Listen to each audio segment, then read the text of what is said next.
안녕하세요 여러분. 여기가 어디냐? 여기는 서울교대 운동장입니다. 와.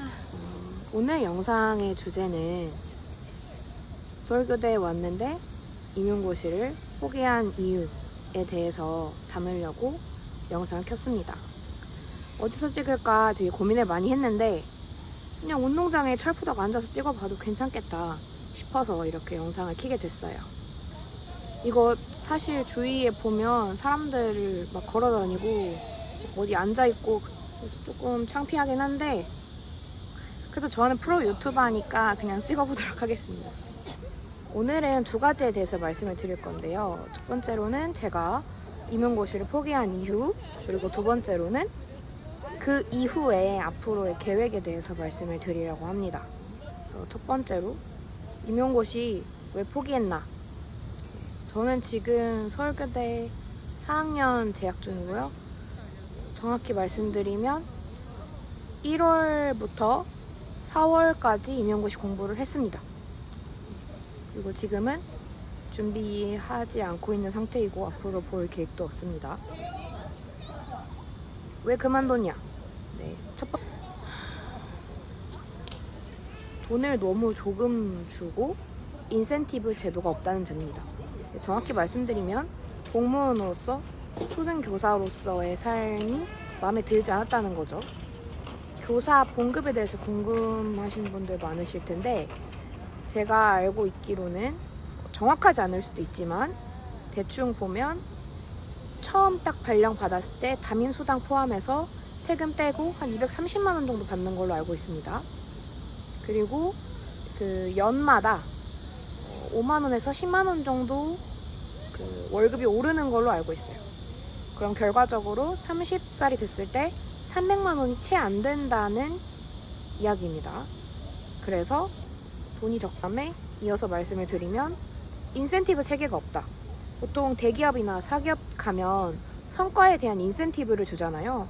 뭐 SK 하이닉스나 삼성전자 같은 경우는 성과급이 본봉을 넘어서는 수준으로 받다 보니까 정말 최고의 직장이라고 얘기를 하는데 사실 저는 그 정도까지는 바라지 않더라도 내가 어떤 새로운 프로젝트를 해결해 냈을 때 어떤 성과를 냈을 때 그거에 대한 좀 인정해주는 수당이 있었으면 좋겠는데 그런 체계가 전혀 없죠. 그래서 사실 어떤 교육에 있어서 새로운 변화나 어떤 혁신이 일어나기 힘든 이유도 사실 이런 상황이 때문이지 않을까? 라는 생각도 하게 됩니다. 네. 그리고 두 번째로는 이거는 저의 내적인 이유 중에 하나인데 저는 변화를 좋아하고 계속 성장하고 싶어 하는 사람이에요.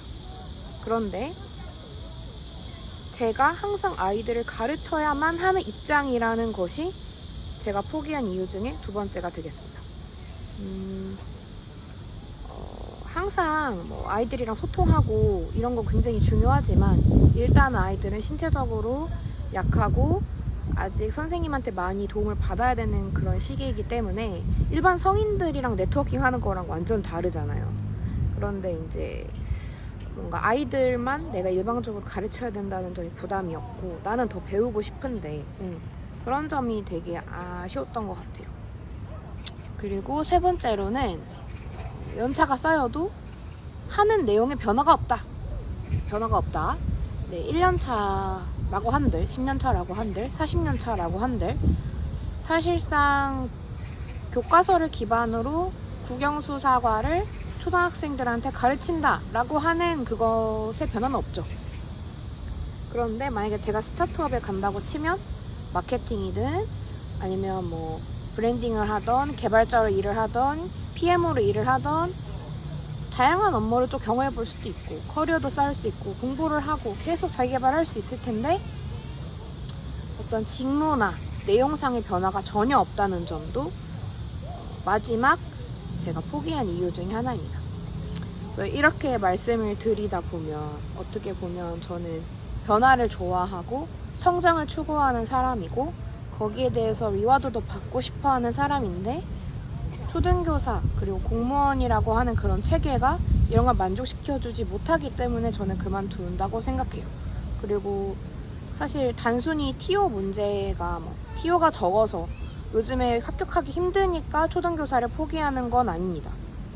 저는 그거는 절대 생각하고 있는 사항이 아니었고, 사실 오히려 어떤 경쟁률이나 도전의식이라고 하는 그런 심리적인 수치만 놓고 봤을 때는 사실 다 같이 공부하는 거를 공부하는 것이 조금 더 심리적인 스트레스는 덜하다고 생각해요.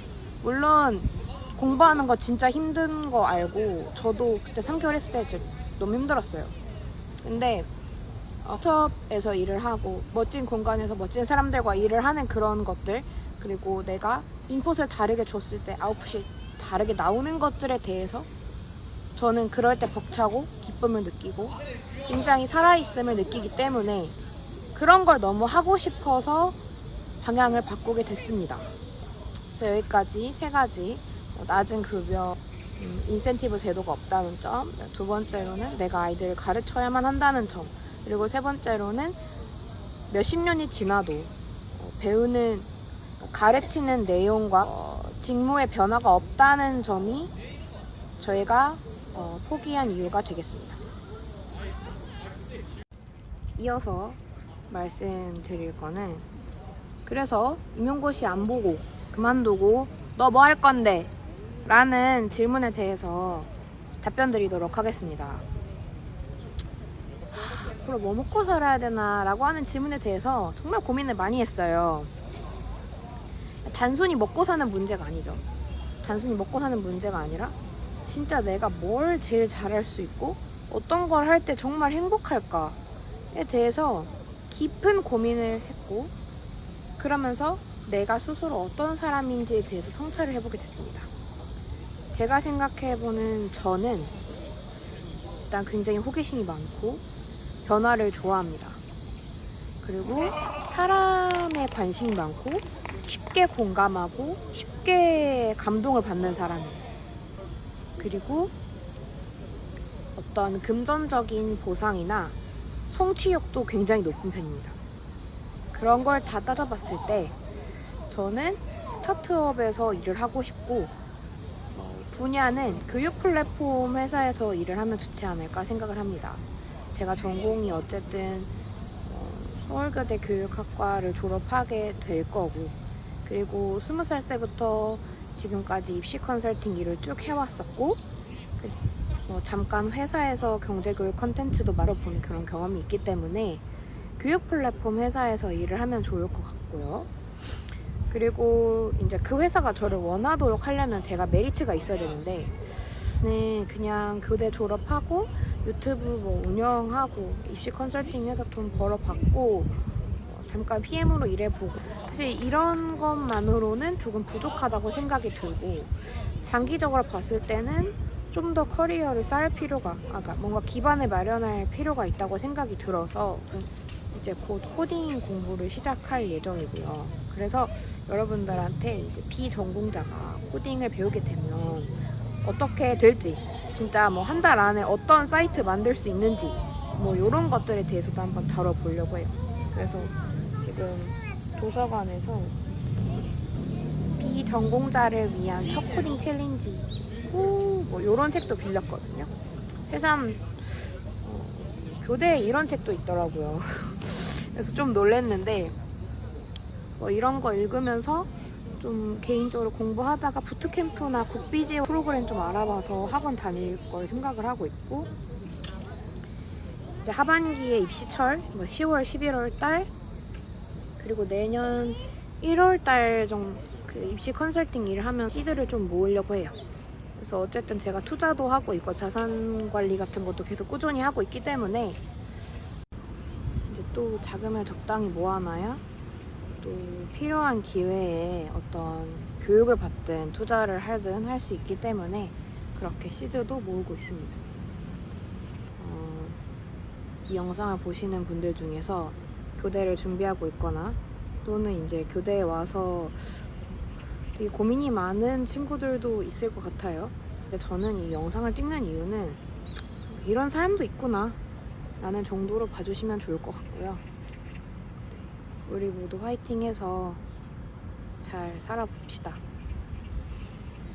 영상 봐주셔서 감사합니다. 안녕.